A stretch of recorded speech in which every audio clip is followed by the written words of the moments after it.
샬롬 할렐루야. 요한복음 14장 21절입니다. 나의 계명을 지키는 자라야 나를 사랑하는 자니 나를 사랑하는 자는 내 아버지께 사랑을 받을 것이요 나도 그를 사랑하여 그에게 나를 나타내리라. 아멘.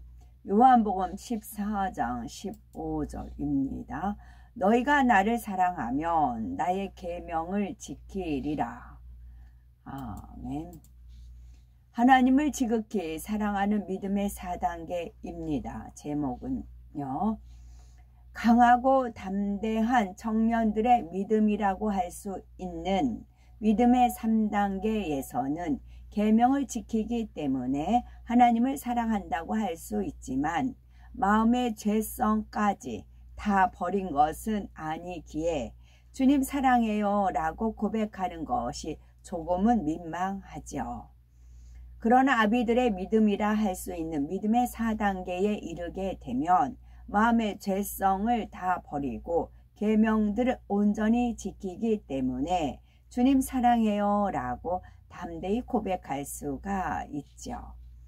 이런 사람에게는 하나님의 사랑받는 증거가 항상 나타납니다. 이 땅에서 영혼이 잘된 만큼 범사가 잘되고 강건한 축복을 받으며 천국에서도 하나님의 참 자녀로서 많은 영광과 권세를 누릴 수 있지요. 하나님의 말씀대로 행할 수 있는 믿음의 3단계를 지나 하나님을 지극히 사랑하는 믿음의 4단계에 들어가면 마음의 죄성까지 버렸으므로 온전히 진리 안에 거합니다. 하나님께서 인정하시는 영의 사람으로 하나님의 참 자녀라 할 수 있지요. 그러면은 믿음의 4단계와 믿음의 1단계, 2단계, 3단계는 어떤 차이가 있는 걸까요? 데살로니가전서 5장 16에서 18절에 항상 기뻐하라, 쉬지 말고 기도하라, 범사에 감사하라. 이는 그리스도 예수 안에서 너를 향하신 하나님의 뜻이니라 말씀했으니 이를 통해서 살펴봅니다. 만일 우리가 아무 잘못도 없는데 모함을 받았다면 어떤 심정이 될까요? 믿음의 1단계나 2단계 초입에서는 당사자를 찾아가 시시비비를 따지고 다투기도 하죠. 믿음의 2단계 중반만 돼도 악을 버리기 위해서 노력하기 때문에 크게 혈기 내거나 악을 바라는 것은 웬만큼 절제합니다. 믿음의 3단계에 들어가서 반석에 서기 전까지는 감정이 요동하기도 하죠. 진리를 알기 때문에 감사하자, 기뻐하자 하며 참지만 마음 중심에서 감사가 나오지는 않습니다. 그러나 믿음의 반석에 서면 불평하기보다는 더 기뻐하고 감사하려는 생각이 먼저 떠오르며 순간적으로 힘들다라는 생각이 스쳐도 이내 바꿉니다. 나아가서 믿음의 4단계에 이르면 전혀 요동함이 없죠.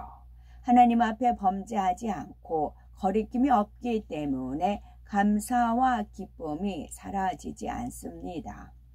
원수라도 축복하고 상대가 범죄하지 않도록 긍휼히 여기며 기도해 주지요.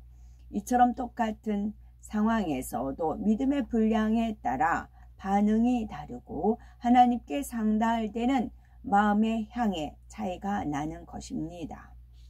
믿음의 4단계 특징은 첫째로는 하나님을 조건 없이 사랑합니다. 두 번째는 하나님을 제일로 사랑하는 것이고요. 믿음의 4단계의 특징은 첫째로 하나님을 조건 없이 사랑합니다. 믿음의 4단계는 하나님을 사랑하기 위해서 애쓰는 것이 아니라 마음 중심에서 하나님을 지극히 사랑합니다. 하나님 이것을 해주시면 제가 순종하겠습니다 라고 조건을 달거나 어떤 대가를 바라지 않고 무조건 사랑하지요. 응답과 축복을 받기 위해서 하나님의 말씀을 지키는 것도 아니고 재앙을 당할까 두려워서 지키는 것도 아닙니다. 우리를 먼저 사랑하신 하나님의 사랑이 가슴에 사무치기 때문에 하나님을 사랑하고 계명 지키는 것을 당연하게 여기지요.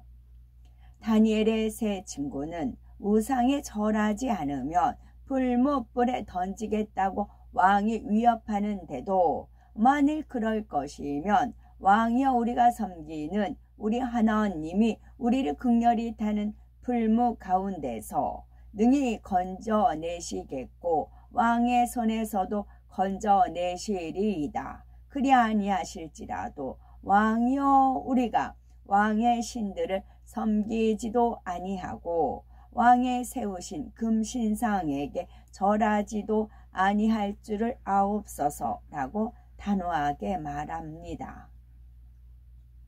그들은 불 가운데서도 건지시는 하나님의 능력을 굳게 신뢰했고 그리 아니하실지라도 상관없이 곧 사나 죽으나 하나님의 뜻을 행했지요. 이처럼 믿음의 4단계에 이르면 하나님을 조건 없이 사랑하는 것입니다. 둘째로 하나님을 제일로 사랑합니다. 믿음의 4단계에서는 세상 부귀 영화는 물론 가족이나 자신의 생명보다 하나님을 더 사랑합니다. 사도 바울은 무엇이든지 자신에게 유익하던 것을 그리스도를 위하여 다해로 여기며 주를 위해 모든 것을 잃어버리고 배설물로 여겼지요.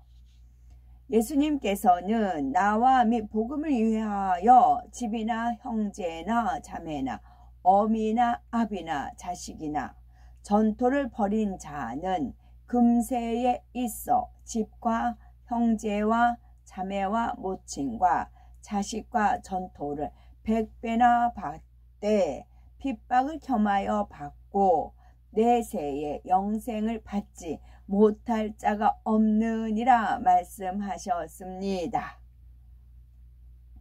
이처럼 하나님의 말씀대로 행하면 처음에는 핍박이 올 수 있고 믿음이 작을 때에는 그로 인해 힘이 들 수도 있습니다. 그러나 끝까지 거룩하게 구별된 성도의 삶을 살아가면 세상 사람에게도 인정을 받습니다. 나아가서 영으로 들어가서 하나님을 제일로 사랑하는 믿음이 되면 핍박이 물러가고 주변으로부터도 진실한 그리스도인이라고 인정받으니 행복한 신앙생활을 할 수가 있지요. 셋째로 영혼이 잘됨같이 범사가 잘되고 강건합니다. 요한 3서 2절에 사랑하는 자여 네 영혼이 잘됨같이 네가 범사에 잘되고 강건하기를 내가 간구하노라 했습니다. 영혼이 잘된다는 것은 죽었던 영이 살아나 영과 혼과 육의 질서가 바로 잡히는 것을 말하지요. 즉 영이 주인이 되어 혼과 육이 순종하니 진리대로만 살아가는 것입니다. 주님을 영접하여 성령을 받으면 죽었던 영이 살아납니다. 이후 말씀대로 행하여 믿음이 자라는 만큼 영이 성장하여 혼과 육을 지배하는 주인 역할을 하지요. 그래서 영혼이 잘된 사람은 사단이 아무리 비진리의 생각을 주입시키려 해도 받아들이지 않습니다. 마음 안에 악이 없기 때문이지요. 주파수가 맞지 않으면 방송을 들을 수 없는 것처럼 사단이 그의 마음을 주관할 수 없는 것입니다. 이렇게 영혼이 잘된 사람은 하나님께서 모든 일을 앞서 해결해 주시기 때문에 만사가 형통합니다. 가정, 일터, 사업터 등 범사가 잘되고 강건한 축복을 받죠. 믿음의 4단계에 속한 성도가 들어가는 천국의 처소에 대해서 알아봅니다. 믿음의 3단계에 속한 성도가 들어가는 2000층과 믿음의 4단계에 속한 성도가 들어가는 삼천층에서의 삶은 그 행복과 영광이 천양지차입니다. 믿음의 4단계 성도는 악은 모양이라도 버리고 성결되었기 때문에 그만큼 영광이 크지요. 성도들이 성결된 정도에 따라 천국에서의 영광의 차이가 나는데 천사들이 수종하는 정도만 보아도 알 수가 있습니다. 낙원이나 1천층, 2천층에서는 천사들이 천국을 관리하고 때를 쫓아 하나님의 자녀들을 돕는 일을 하지만 개인적으로 시중 들지는 않습니다. 그러나 성결을 이루어 믿음의 4단계에 들어간 성도들에게 주어지는 3천층부터는 개인적으로 시중드는 천사가 있지요.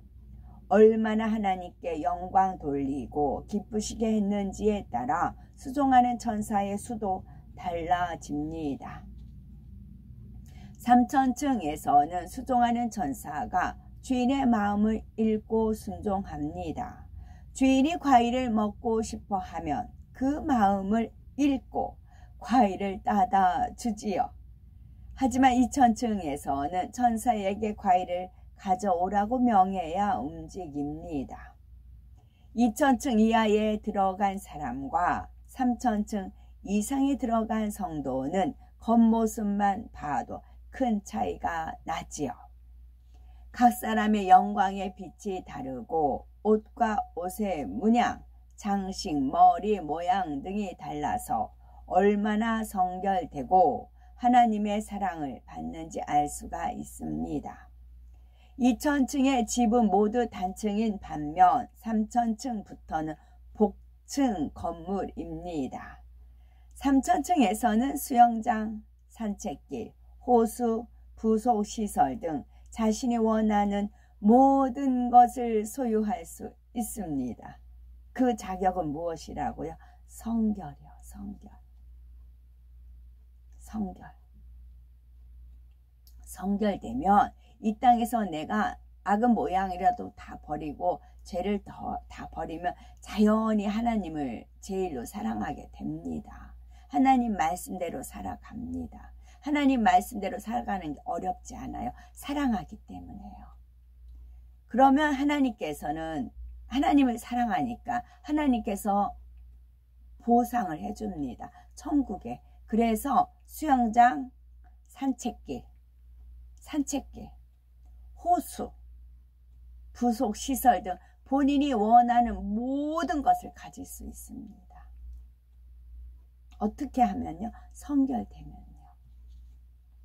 2천층 집에는 문패가 있는 반면 3천층에는 문패가 필요가 없습니다.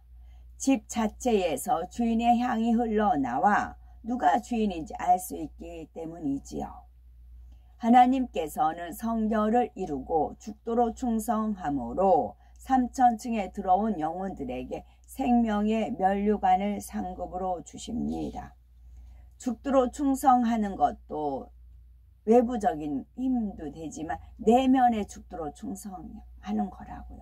내가 죄를 피 흘리기까지 싸워버리는 것을 죽도록 충성하면 하나님께서는 성결을 이루고 성결을 이루려면 모든 면에서 죽도록 충성을 해야 되는 겁니다. 하나님을 사랑하기 때문에요. 하나님은 사랑을 배반하지 않으세요. 하나님 당신 자체가 사랑이십니다. 당신을 닮은 자녀잖아요. 뭐든지 줘도 안 아깝지요. 공의에 맞고요. 그러므로 내 자신의 믿음을 점검하여 부지런히 성장시켜 나가야 되겠다는 말씀이죠.